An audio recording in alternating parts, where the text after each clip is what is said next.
पहले दिन दोनों देशों में नहीं बन पाई सहमति। देखिए, देर रात तक इस्लामाबाद में बैठक चलती रही और शांति वार्ता पर ईरान सरकार का बयान।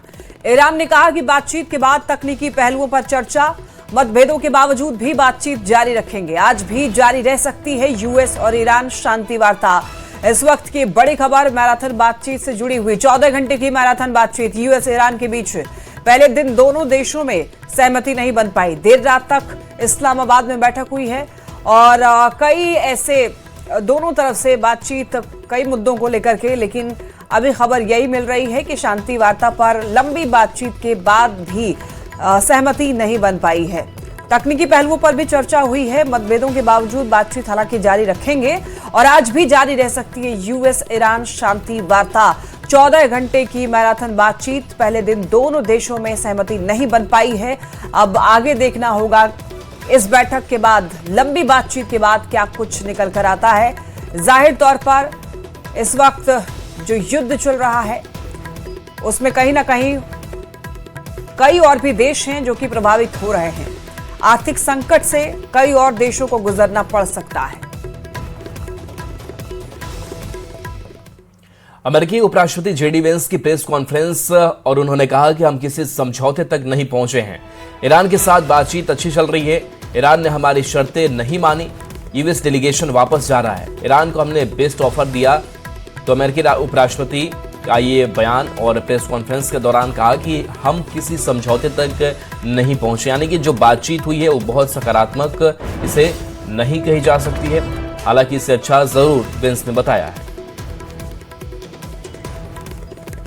तो देखिए, एक कोशिश की गई ताकि अमेरिका और ईरान के बीच एक बातचीत हो सके। दोनों देशों के प्रतिनिधिमंडल आपस में मिलते हैं। पाकिस्तान की भी अपनी भूमिका रही और इन सब के बीच यही कहा जा रहा है कि शर्तें जो हमने रखी है वो शर्तें कुछ मानने को ईरान तैयार है, कुछ नहीं है। और ऐसे में ईरान अगर किसी भी तरीके से इसकी अनदेखी करता है तो वो अमेरिका के हमले को भुगतने के लिए तैयार रहे। तो ये दोनों तरफ से समझौते की भी कोशिश हो रही है। इसके साथ साथ दोनों देश एक दूसरे पर निशाना भी साध रहे हैं। ईरान के साथ शांति वार्ता पर ट्रंप का बड़ा बयान है। नतीजा जो भी हो, हम जीत चुके हैं। ट्रंप ऑलरेडी इस जंग में अपने आप को जीता हुआ मान रहे हैं। ईरान के समझौते करने या ना करने से फर्क नहीं पड़ता है। तो यहां पर अब देखिए कि ट्रंप का ये कहना है कि नतीजा कुछ भी हो, यानी कि बातचीत में फाइनल नतीजा कुछ भी निकले, सहमति हो या ना हो, इनका ये कहना है कि ये जंग जीत चुके हैं। हालांकि इस जंग की जीत का ऐलान वो पहले भी कर चुके हैं, लेकिन इसके बावजूद फिर सीज फायर का भी ऐलान इन्होंने किया है और अब शांति वार्ता भी हो रही है, मैराथन बातचीत भी चल रही है।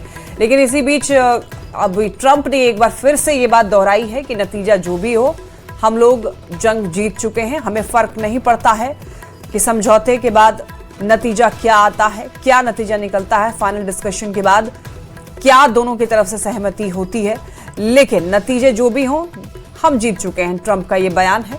इससे पहले भी ट्रंप कह चुके हैं कि हम लोग जीत चुके हैं ये जंग। Getting a lot of reports. They've been meeting for many hours, as you probably have noticed. We'll see what happens. Look, regardless, we win.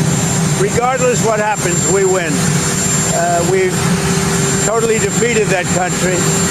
And so let's see what happens. Maybe they make a deal, maybe they don't. Doesn't matter.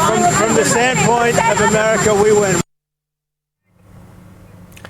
Iran जंग को लेकर Trump की चीन को चेतावनी। चीन को Iran को हथियार ना देने की वार्निंग दी। अगर ईरान को हथियार दे रहा चीन तो गलत है, चीन को समस्या का सामना करना पड़ेगा। तो ट्रंप ने चीन को चेतावनी दी है कि ईरान जंग को लेकर के उन्होंने चेतावनी दी है और कहा कि हथियार चीन ईरान को ना दे, इसकी वार्निंग दी है ट्रंप ने। अगर ईरान को हथियार चीन दे रहा है तो ये गलत है, चीन को समस्या का सामना करना पड़ेगा।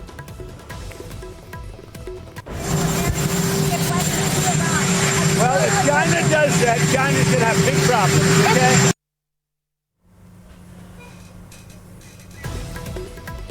देखिए, हॉर्मुज स्ट्रेट पर तनाव लगातार बढ़ता जा रहा है। अमेरिकी मीडिया ने ट्रंप के हवाले से दावा किया है कि हॉर्मुज में समुद्री बारूदी सुरंगों को हटाने के लिए अमेरिकी सेना ने ऑपरेशन शुरू कर दिया है।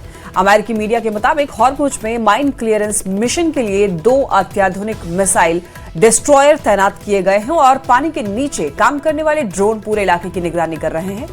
अमेरिकी राष्ट्रपति डोनाल्ड ट्रंप ने एक इंटरव्यू में यह कहा कि बेशक ईरान को नहीं पता कि उसने समंदर में कहां-कहां माइंस बिछाई हैं, लेकिन अमेरिकी सेना ये जानती है कि समंदर में बारूद कहां-कहां है और उन्हें हटाने का काम शुरू कर दिया गया है।